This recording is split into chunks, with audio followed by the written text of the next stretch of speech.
All right. And I hope y'all can see that. I'm about to get started. Um, gonna go live. Live.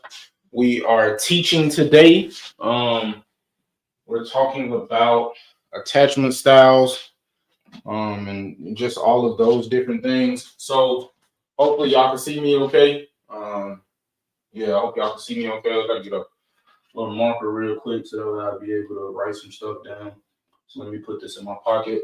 Um, but today, of course, I wanted to talk about attachment styles, just kind of give y'all a brief overview of what attachment styles are. So today, what I'm going to talk about is we're going to talk about it from a friendship level, a relationship level, and then also from a romantic, emotional safety. So we'll talk about friendships, relationships, and emotional safety.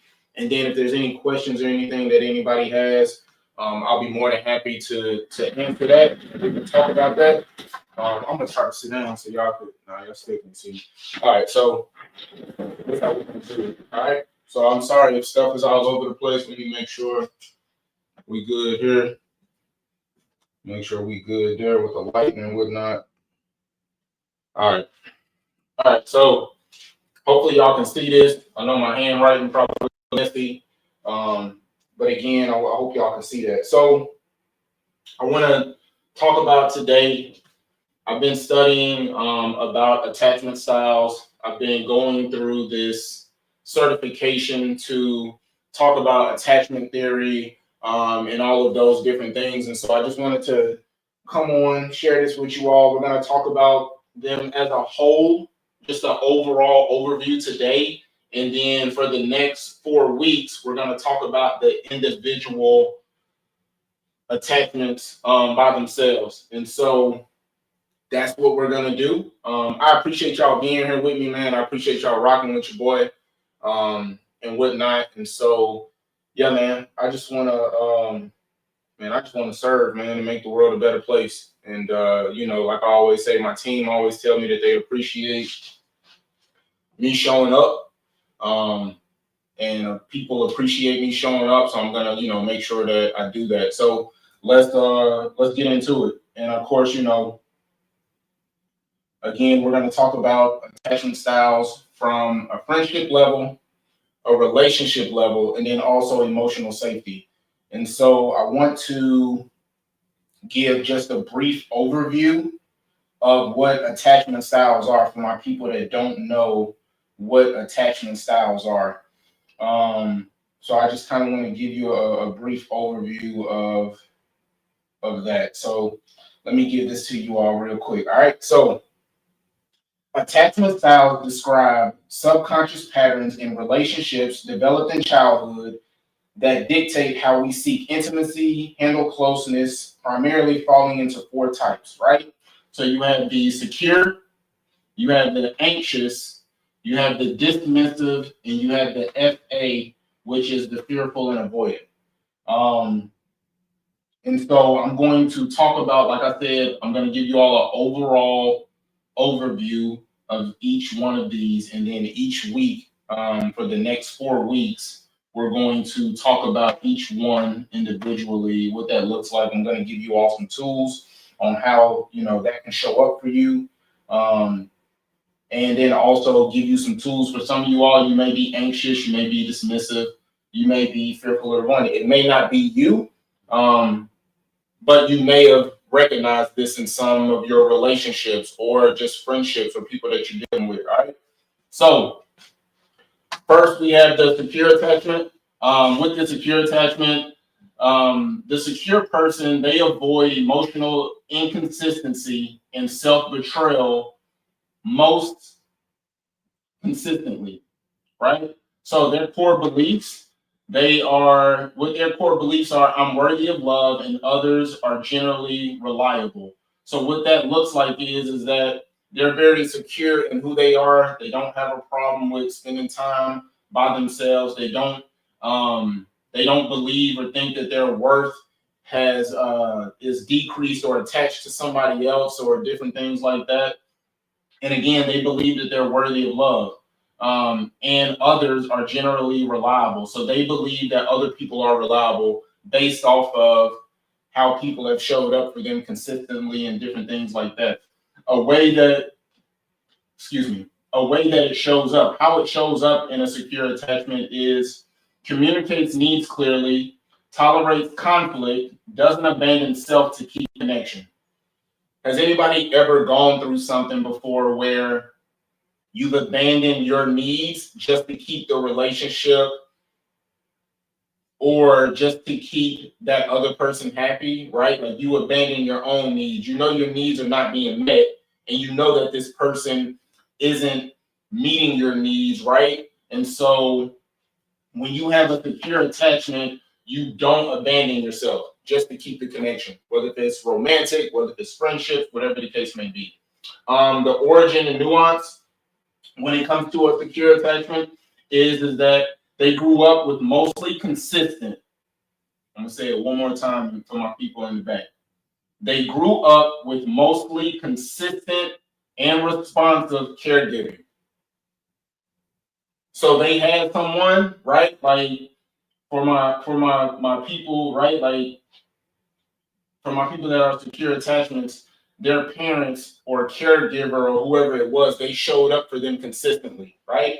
And so let me take my glasses off, excuse me. And so what that looks like is showing up consistently emotionally, showing up consistently mentally, showing up consistently financially, physically, like all of those different things, right? Like when you grow up with that, right, you don't have an issue with saying like, yo, like because you can't give me what I need, I don't need this. I don't need this relationship. It's easy for them to walk away, right?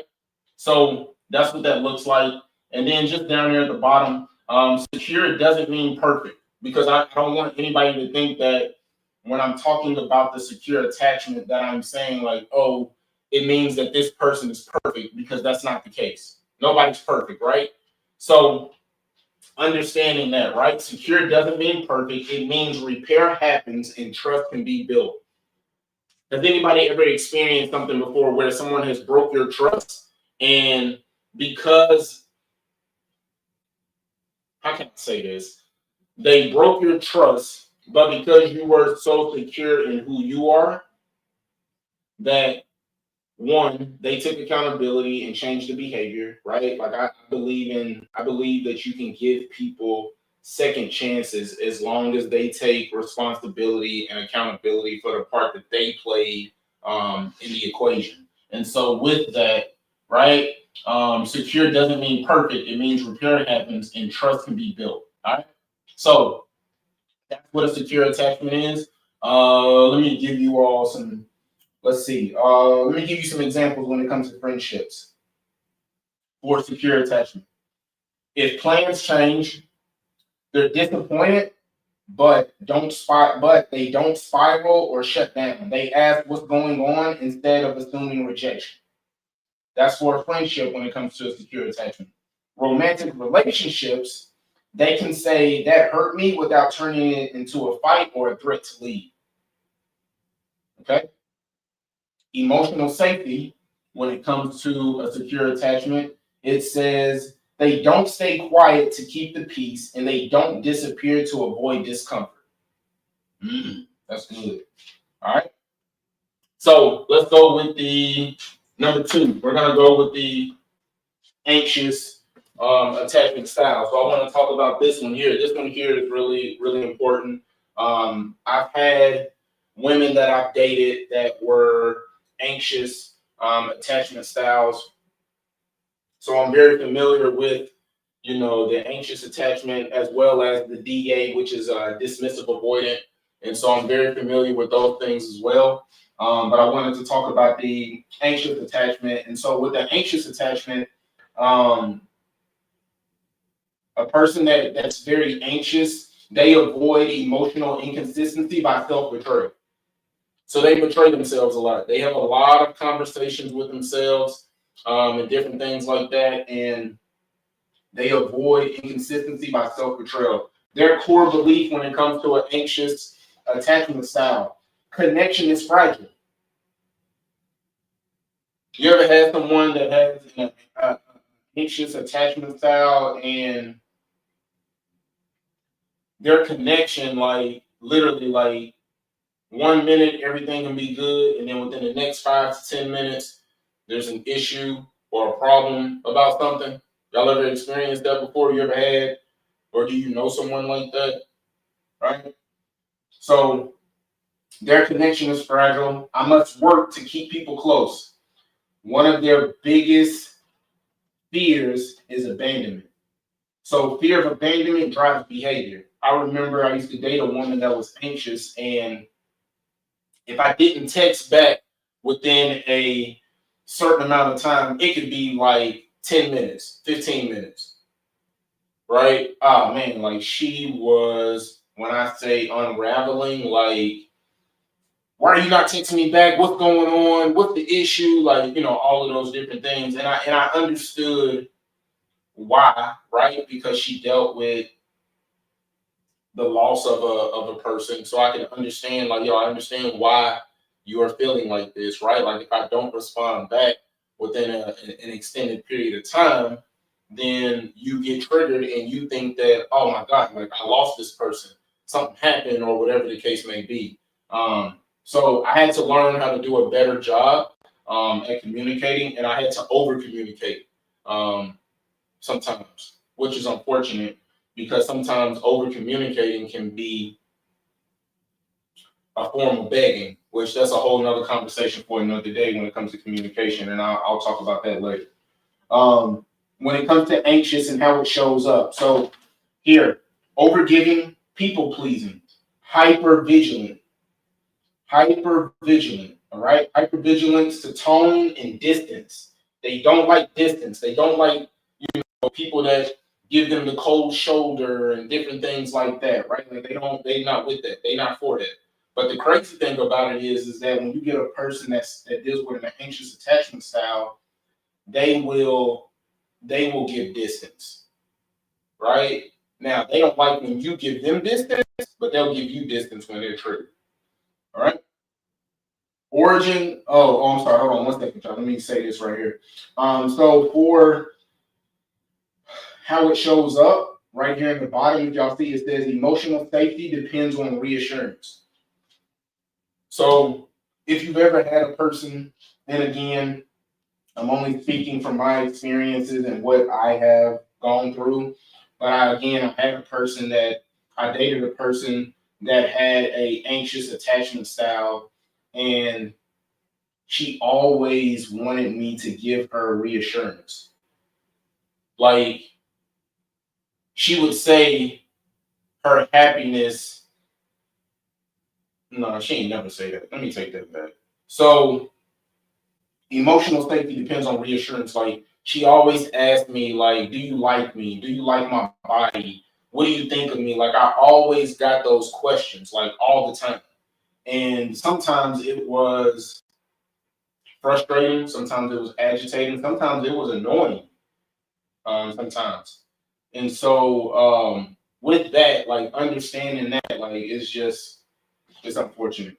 But their origin and nuances is that inconsistent caregiving, love was unpredictable. They often mistaken as too much, but it's a nervous system seeking stability. My God, that's a bar, right? So oftentimes when you have a person that has an anxious attachment style, you have people that mistaken them as, and they're telling them, hey, you're too much.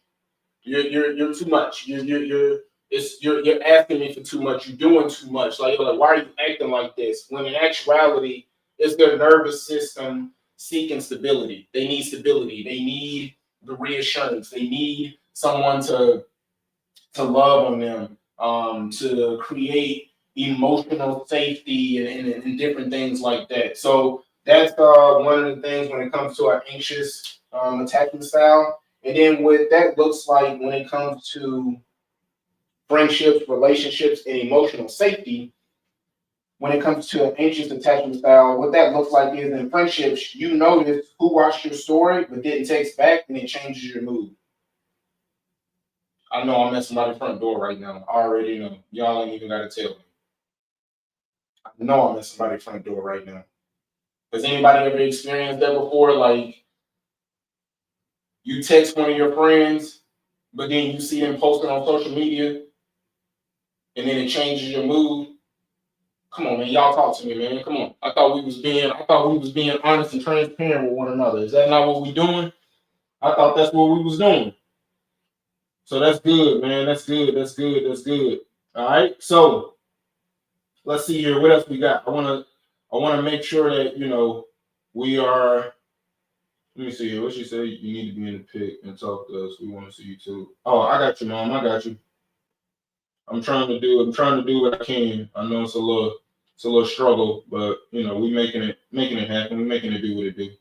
So, all right. So, yeah. So that's the anxious attachment style. The dismissive avoidant. This one here is very, very, very. This one here is a bad one. This one here messes up when it comes to attachment styles. The dismissive avoidant. This one is probably one of the biggest ones that most people experience. Um, However, anyways, I just thought about something and was like, yo, like your boy just thought about something. Anyways, so let me fix this. My bad, y'all. Let me fix this. 1 second. I'm sorry. Sorry about this, y'all. Yeah, let me fix this because I heard I need to fix it. Yeah, there we go. Your boy can zoom in now. Oh yeah, we in our bag now. I got it now. I think I got it. Yep. Boom. There we go. All right, fit. Y'all see that? Oops. Let me get it out the camera. All right. All right, here we go. So dismissive avoidant is what we're talking about. For the people that's just joining us, we're talking about attachment styles. I wanted to give you all just an overall overview of the four different attachments. When it comes to attachment theory, attachment styles deal with emotional safety, trust, romantic relationships, different things like that. So I wanted to touch on these things and kind of give you all some insight, and then talk about it and kind of give you all share with you all to say like, hey, listen, have you noticed this in a friendship? Have you noticed this in a relationship? Like, have you noticed this in emotional safety and different things like that? So I wanted to share these things with you all because this is some stuff that I've been studying and working on to get my certification in. So I wanted to share these things with you all. All right. So let's talk about dismissive avoidance. All right. So I dated a woman that was a DA. She was a very high DA actually. So dismissive avoidance, I probably had maybe 3, maybe 4 dismissive avoidance throughout my life that I can recall. So when we talk about a dismissive avoidant, has anybody? I'm gonna give you all an example. Have you ever talked to someone and when you're talking to them, you tell them how their actions hurt you in a way, and when you express that to them, they completely shut down, or they discard you, or they immediately jump to the defense, or they automatically dismiss what you're feeling to say, like, hey, that's not true, or you don't know what you're talking about, or whatever the case may be. Most dismissive avoidance, well, most avoidance in general, they like to gaslight you. So when we talk about a dismissive avoidant, they avoid emotional closeness. So when I say emotional closeness, I'm talking about like emotional intimacy, right? Like you get some people that everything is great. Like when I say everything is great, like financially y'all good, physically y'all good, communicatively you all are good, spiritually you all are good. But when it comes to emotional intimacy, that's where they draw the line. Anybody ever experienced that before? Yes, no, maybe so. Okay, cool. If y'all got questions, leave them in the comments. I'd definitely be more than happy to answer them. Um, but let's get into it. All right, so core belief for a dismissive avoidant is needing others is unsafe. I'm better of self-reliant. Independence equals protection. I'm gonna let that marinate and sizzle in y'all spirit for a second.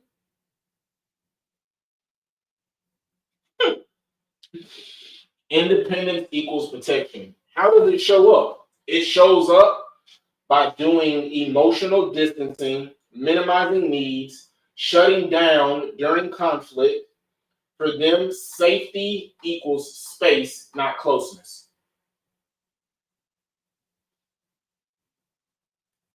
Yeah. Origins and nuances. Caregivers discouraged emotion or rewarded independence.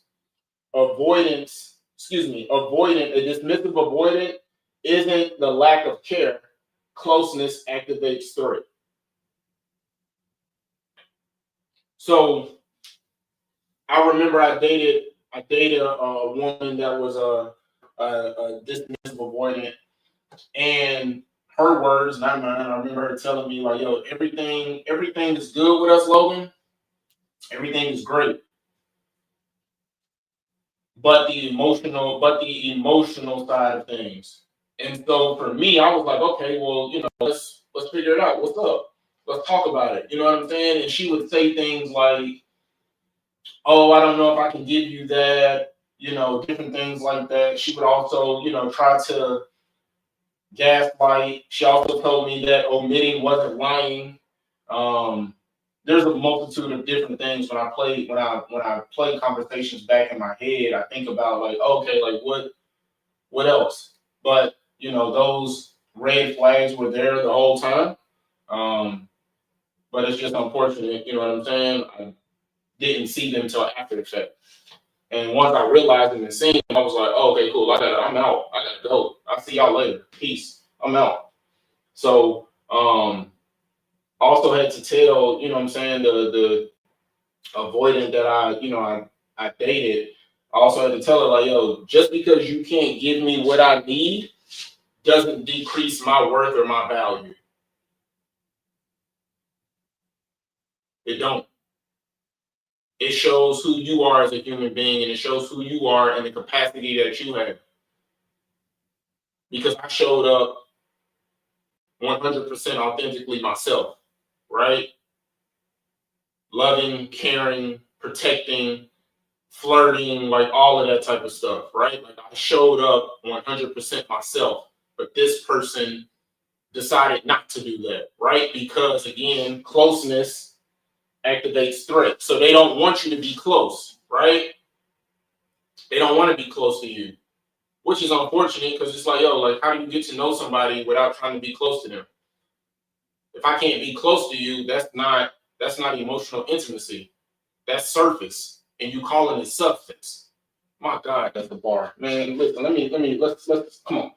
Let me get back in it. Come on, here we go. All right, y'all. So a dismissive. This is how it shows up in friendships. This is how it shows up in romantic relationships.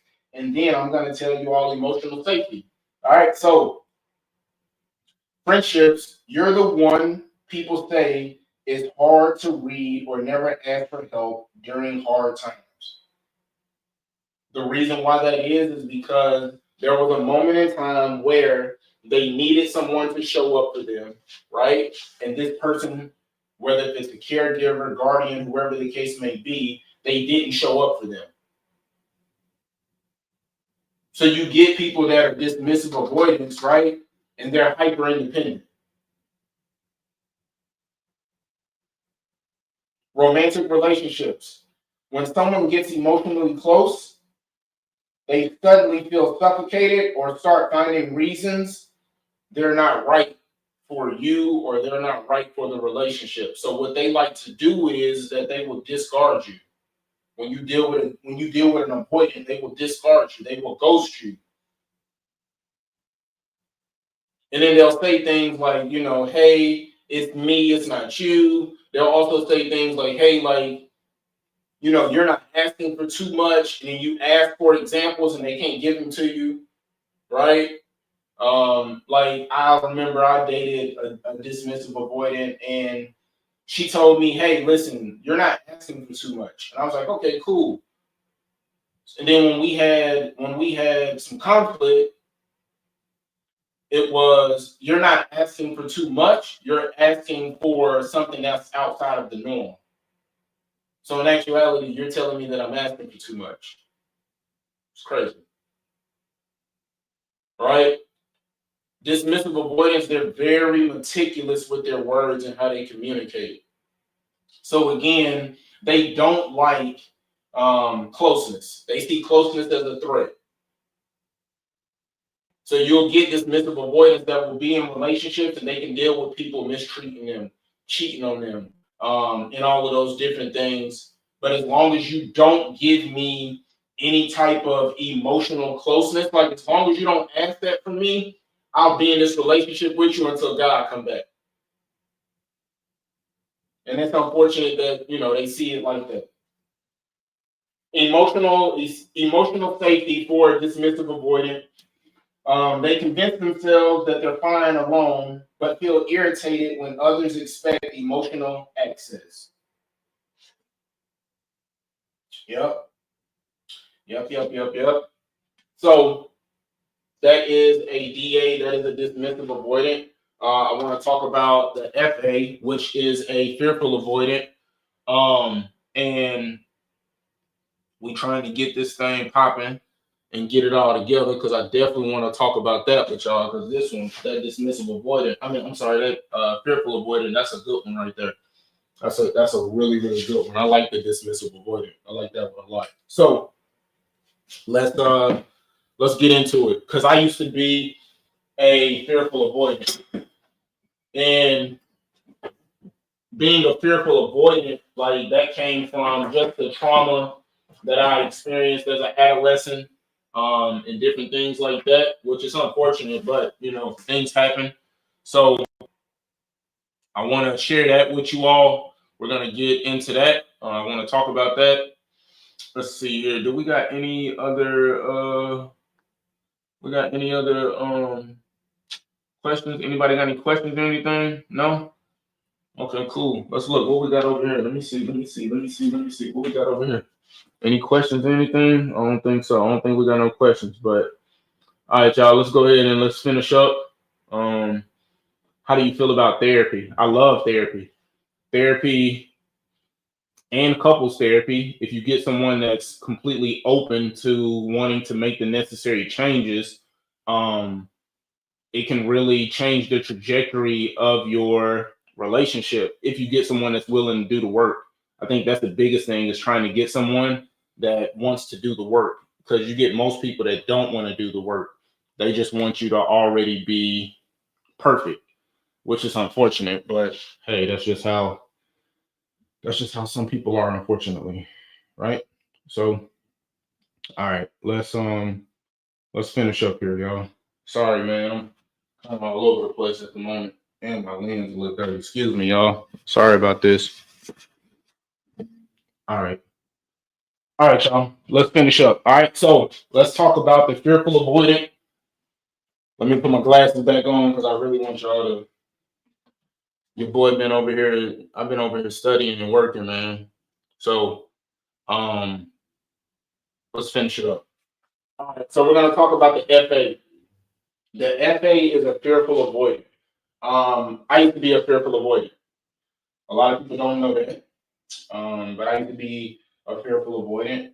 And with the fearful avoidant, we would do the push and pull cycles, right? So we avoid the FA avoids emotional inconsistency through the push and pull cycle. So what that looks like is they do like the hot and cold thing. Excuse me. Does that make sense? They do the hot and cold thing. What that looks like is that 1 minute they hot, right? they all for you, right? You're all for them, all of those different things. And then when conflict happens, they want to pull it away. Does that make sense? I hope that makes sense, y'all. I really do. If it doesn't, leave me a comment in the chat, or leave me a comment in the on whatever platform you're on, and I'll be sure to answer it. Okay. So, all right, here we go. Core beliefs for a fearful avoidant. Core beliefs are: I want connection, but it's dangerous. Love and fear are fused as one. When you deal with a person that is a fearful and avoidant, what happens is that they want connection, but they believe that it's dangerous because of past experiences, trauma, different things that they've experienced in life, that when they gave love, it was taken away from them. Or when they put out love, they were mistreated in some way, right? And this happens as a child, whether it's with a parent, whether it's with a caregiver, whatever the case may be. They think that it's dangerous to want a connection with somebody. And I can attest to that. Like, before, before going through, not even before, because I'd probably say like my early stages of therapy, I was still a fearful and avoidant and still struggling with some things. But I thought that love and fear were fused together and that it was one thing, until I realized I had to separate the two. In the moment that I started to separate, the moment I started to separate the two, I noticed the difference between what love was and what fear was. I started when I say I separated the two and I started to notice the difference, like something as simple as communicating my needs or communicating how the other person hurt me, and not feeling like they're gonna abandon me or not feel like I'm going to get in trouble or different things like that. Because there were moments as a kid when I was growing up that when I expressed myself, I got in trouble for it,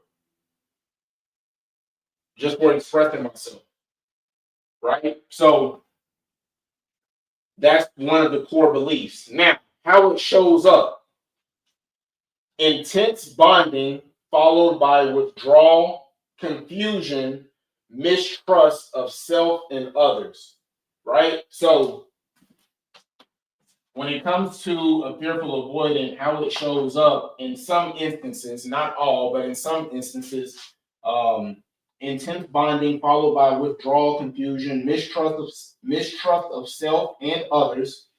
Emotional safety feels unstable across all relationships.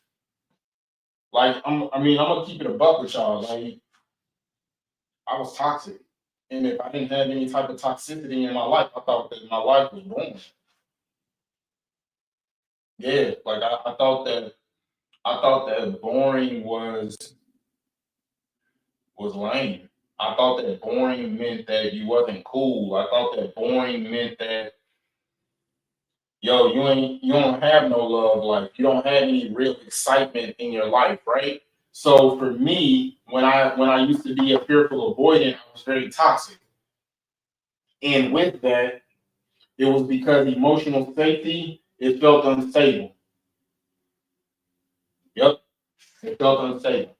So origins and nuances when it comes to, of course, when it comes to a fearful and avoidant, caregiving was chaotic, frightening, or abusive.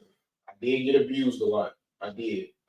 Boy, I got beat with a extension cord coming out the bathtub. I think I still got pictures of it somewhere. But when I was a baby, man, I got abused. Anyways, but the origin and nuance when it comes to fearful and avoidant, like I said, caregiving was chaotic, frightening, or abusive. So those are some of the challenges. And that's where, when, like I said, the fearful and avoidant, that's where the origin and nuance comes from.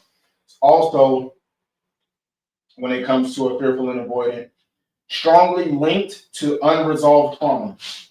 This is about survival. So because I was raised on survival, listen to me, y'all. So because I was raised on survival, I was a fearful and avoidant. And when it came to a fearful and avoidant, like friendships, romantic relationships, emotional safety, like, man, it was crazy. So for friendships, you crave closeness, then pull back once people start to really know you. So like once you get someone that really knows you and really rocks with you and really sees you for you, you start to pull back. Okay? Romantic relationships. One day you want deep intimacy, the next day you're emotionally gone and don't fully know why. When I dealt with anxiety, when I dealt with depression, when I dealt with suicidal ideation, when I dealt with all of those different things, the trauma that, you know what I'm saying, I experienced growing up, one day, I'll put it this way. So, words of affirmations was my love language growing up as a kid. Like, I wanted to be affirmed. I was seeking validation in all the wrong areas and all the wrong places, right? So much to the point that I would be whatever that person wanted me to be, good, bad, ugly, or indifferent. I tried my best to be that because I wanted them to validate me. Does that make sense? Okay. So for romantic relationships, when it comes to a fearful and avoidant, what that looks like is that one day you want deep intimacy, the next day you're emotionally gone and don't fully know why. Right? Emotional safety. You don't trust closeness or distance. Both feel threatening in different ways. So I was one of those individuals that right out the gate, I don't 100% trust you. It's so funny we're talking about this because I was talking about this with my therapist and I was talking about this with one of my close friends. But right out the gate, I wouldn't give anybody 100% trust.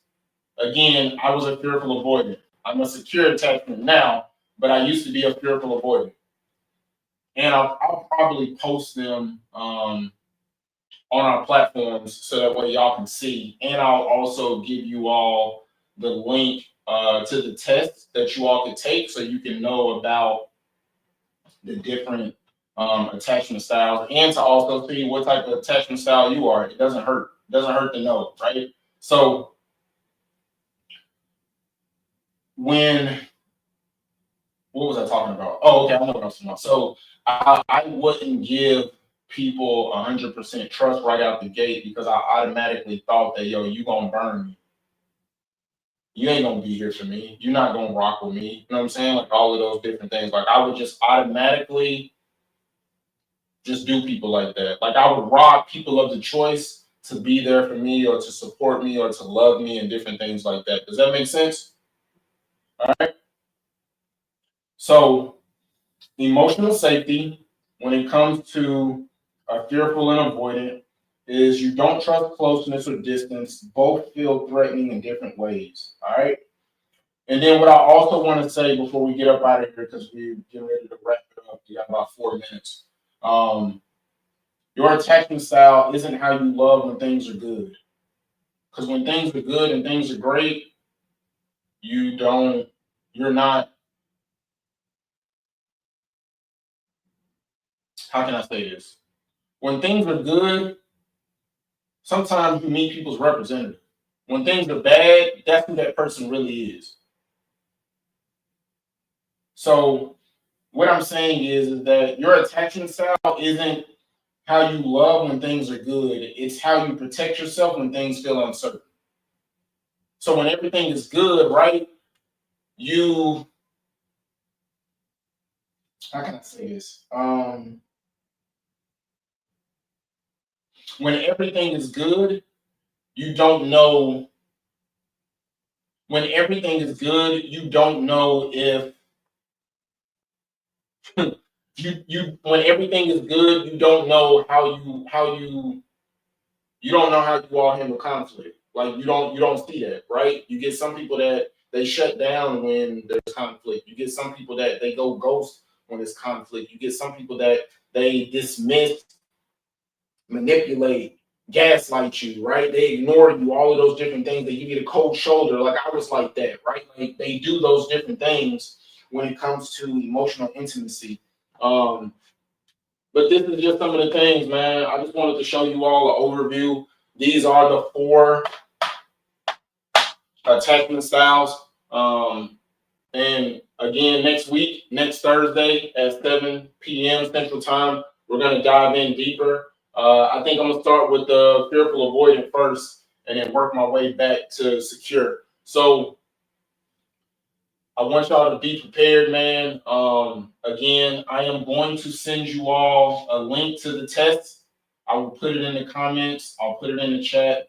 I'll also make sure y'all follow us on all social media platforms, Y.B.Normal 2016. Go to our website. Go to shop.ybnormalgear.com. Make sure y'all buy some merch. Y'all see the hoodie, right? Let me make sure y'all see that. Y'all see the hoodie, right? Make sure y'all get y'all a hoodie, a t-shirt, something. Even books. I've written 27 books. 20 and all 27 of them are transcribed either in English or 24 of them are transcribed in English and Spanish, right? And we're getting ready to put them in 9 more languages. So I'm super excited about that. And again, man, this is the attachment styles. And again, you have the secure attachment, you have the anxious attachment, you have the dismissive attachment, and you have the fearful and avoidant attachment. And so that is class for today. And I'll see y'all next week, man. And as always, why be normal when you can be extraordinary? I love y'all.